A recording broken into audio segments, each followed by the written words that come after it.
If her dad had been 5 seconds later, she might never have walked out of that bathroom alive. This is the story of how a shy girl, cornered by her worst bullies, found her courage, and how fate, a father's love, and a team of elite soldiers changed everything. And trust me, you won't believe the moment those bathroom doors burst open. Lila Harper had always been the kind of girl you might not notice in a crowded hallway.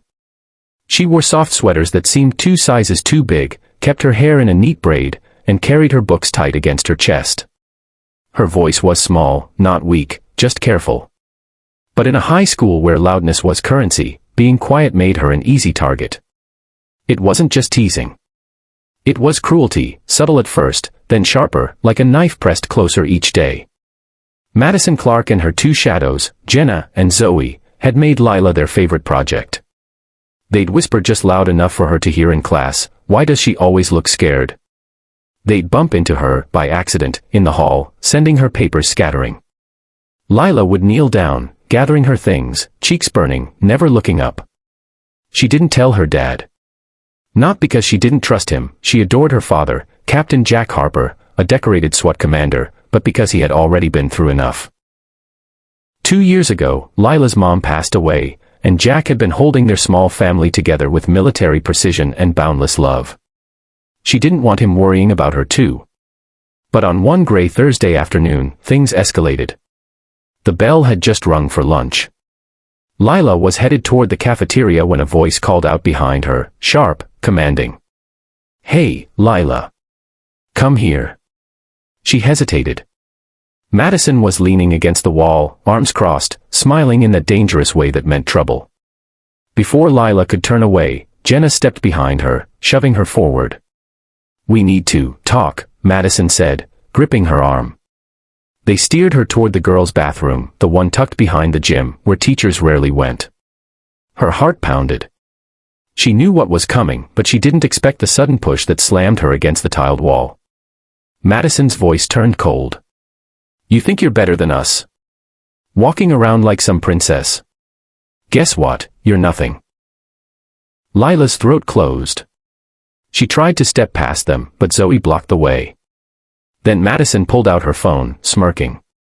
"Let's show everyone who you really are." Meanwhile, just 2 corridors and 1 thin wall away, Captain Jack Harper was in the school gym, running a live training exercise with his SWAT unit. The team was doing a drill with the school's permission, simulating hostage scenarios for new recruits. Jack was focused, but when he heard a muffled bang, like someone being shoved hard against a wall, his instincts sharpened. Something about that sound, it wasn't part of the drill. Back in the bathroom, Madison's phone camera was on. Lila's eyes filled with tears, her breath coming in quick bursts. She hated this, not just the humiliation, but the way fear made her feel powerless. "Please, just let me go," she whispered. Madison laughed. "Ah, poor little Lila." She reached for Lila's hair, yanking her braid. Lila gasped in pain. And then, from the hallway, heavy boots. Several pairs. Fast. Jack Harper's presence filled the room before he even spoke. Dressed in tactical gear, helmet in one hand, his eyes scanned the scene in a fraction of a second, his daughter pinned against the wall, 3 girls frozen mid-act.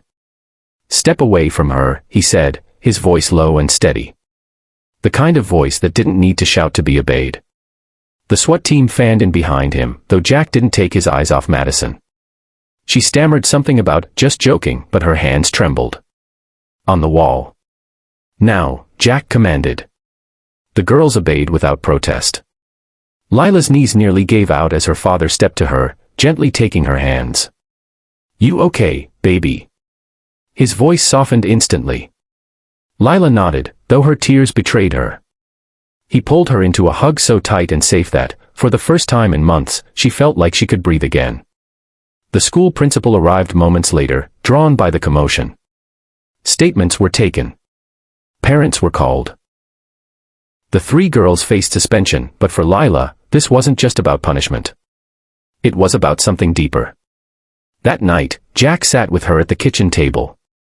"You can't hide these things from me, Lila. You're strong, but you don't have to fight alone." "I didn't want you to worry," she admitted. "I'm your dad." "Worrying is part of the job," he smiled, brushing a tear from her cheek. But so is protecting you. And teaching you to protect yourself. The following week, Jack started training Lila in self-defense. Not to fight back out of anger, but to stand her ground with confidence. Over time, Lila's posture changed. Her voice grew steadier. She made new friends, real ones. And though the bullies avoided her now, she wasn't afraid of them anymore. Months later, during a school assembly, Lila stood on stage and told her story, not about the SWAT rescue, but about finding courage and speaking out. She finished with a message to anyone who felt small or invisible. You are not alone. You are worth defending.